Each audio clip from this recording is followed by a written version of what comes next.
Bismillah, alhamdulillah, wassalatu wassalamu ala rasulillah wa ala alihi wa ashabihi wa man wala ma ba'du. Saudara Hasan di Jawa Timur, tepatnya di Kabupaten Probolinggo, bertanya, bagaimana hukumnya jika anggota lembaga Lasnas melakukan program wakaf pembebasan lahan, namun karena uangnya tidak cukup, maka uang tersebut dialihkan ke pembangunan gedung pesantren?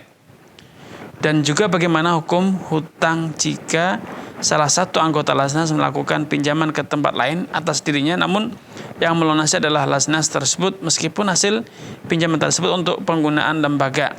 Bagaimana status si peminjam, apakah disebut peminjam atas nama sendiri atau atas nama lembaga? Baik, barakallahu fiik wa tabakumullah kepada saudara Hasan di Probolinggo. Semoga Allah Subhanahu wa taala menambahkan taufik kepada Anda, keluarga dan juga seluruh pemirsa Fatwa TV dimanapun Anda berada. Untuk pertanyaan yang pertama, pengalihan fungsi yang lembaga tersebut semula sudah mendeklar dananya akan digunakan untuk program wakaf pembebasan lahan. Namun karena dananya tidak cukup kemudian dialihkan, maka ini adalah satu tindakan-tindakan yang tidak sepatutnya dilakukan dan juga tidak boleh dilakukan. Karena itu berarti telah mengkhianati kepercayaan dari donatur, dari yang berinfak, dari yang bersedekah. Seharusnya ketika tidak terpenuhi, ya masa penggalangan dibuka lagi, diperpanjang. Atau pembebasan lahan tersebut karena memang Lasnas biasanya tidak melakukan pembebasan tetapi menyalurkan kepada lembaga lain untuk melakukan pembebasan lahan, maka ya salurkanlah apa adanya agar penerima donasi tersebut menutupi kekurangannya. Kalau memang itu dibutuhkan untuk lembaga Lasnas itu sendiri, maka ya lanjutkan untuk penggalangan donasinya sampai terpenuhi kebutuhan pembebasan lahan. Adapun dengan mudahnya mengalihfungsikan dana yang terkumpul hanya karena belum terpenuhi kebutuhannya, maka ini bisa dianggap sebagai bentuk khianat, mengkhianati kepercayaan.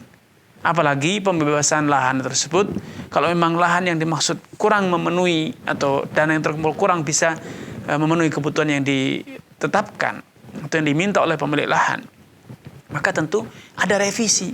Misalnya pembebasan lahan di tempat lain yang harganya, nilainya lebih murah, sehingga dana yang terkumpul bisa mencukupi kebutuhan pembebasan lahan tersebut. Wallahu ta'ala alam. Untuk pertanyaan yang kedua, ketika anggota Lasnas berhutang, maka perlu ditelusuri lebih lanjut. Untuk apa keperluan hutang ini? Apakah keperluan untuk operasional kantor, untuk gaji karyawan, untuk hal-hal yang berkaitan dengan operasional lembaga, atau berhutang untuk kebutuhan masyarakat yang sangat mendesak? Misalnya ada terjadi bencana, kalau harus menunggu terkumpulnya donasi dari masyarakat, maka kebutuhan terhadap dana ini terlambat di saat korban bencana membutuhkan aksi cepat. Maka dalam kondisi macam ini tidak mengapa bila Anda berhutang dalam rangka memenuhi kebutuhan masyarakat, dalam rangka menyelamatkan masyarakat, dan kemudian nanti pelunasannya dari donasi-donasi yang berhasil dikumpulkan. Tapi kalau gegabah, mudah-mudah berhutang, dibebankan kepada umat dari donasi yang terkumpul, maka ini satu tindakan yang tidak sepatutnya dilakukan, karena urgensi dari berhutang itu perlu ditelusuri lebih lanjut. Betulkah kegiatannya mengharuskan kita berhutang? Betulkah kegiatan tersebut tidak bisa ditunda? Ini perlu ditelusuri lebih lanjut agar kita tidak mudah-mudah mengatasnamakan umat, mengatasnamakan masyarakat, padahal sejatinya itu adalah ada tendensi kepentingan personal, baik itu supplier ataupun yang lainnya. Allah Ta'ala alam.